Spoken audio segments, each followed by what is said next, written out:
H1B వీసాకి apply చేసుకోవాలంటే ఇక నుంచి అసలు ఈ క్షణం నుంచే మీరు $1,00,000 పే చేయాలి. అంత ప్రాసెసింగ్ ఫీజు అదర్ ఫీజెస్ అన్ని కలుపుకుంటే ₹1,00,00,000. సో ఆ నిర్ణయం తక్షణమే అమల్లోకి వస్తుందని అమెరికా అధ్యక్షుడు ట్రంప్ ప్రకటించారు. అసలు ఇంతకీ H1B వీసా అంటే ఏంటి, అసలు ఎప్పుడు మొదలైంది, మరింత వివరంగా ఒకసారి మాట్లాడుకుందాం. 1990వ సంవత్సరంలో ఈ H1B వీసా విధానం తీసుకొచ్చారు. విదేశీ నిపుణుల్ని హైర్ చేసుకోవడం కోసం ఈ వీసా విధానం తీసుకొచ్చారు.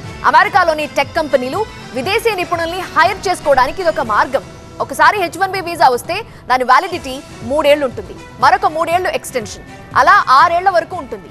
ఇప్పుడు ఈ వీసా కావాలంటే ప్రతి సంవత్సరం ₹1,00,00,000 కట్టాల్సిందే. $1,00,000 అంటే ప్రస్తుతం ఉన్న రూపాయి మారకం విలువ ప్రకారం 88 లక్షల రూపాయలు. దీనికి 22% ట్యాక్స్ అదనం, ఇతరత్రా ఛార్జీలు అన్ని కలుపుకుంటే ₹1,00,00,000 పైనే కట్టాలి. H1B వీసా కలిగిన వారిలో భారతీయులే అధికంగా ఉన్నారు. అక్కడ H1B వీసాల విషయంలో ట్రంప్ సంచలన నిర్ణయంతో భారతీయ ఇంజనీర్లకు అమెరికా అవకాశాలు తగ్గే అవకాశం ఉందని H1B వీసా హోల్డర్స్ అంటున్నారు.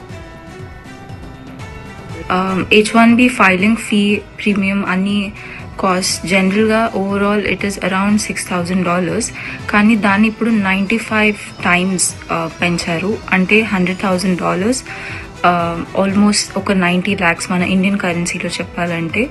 ఒక ఎంప్లాయర్ తను హైర్ చేసుకునే ఎంప్లాయీ కోసం గవర్నమెంట్కి పే చేయాల్సి ఉంటుంది.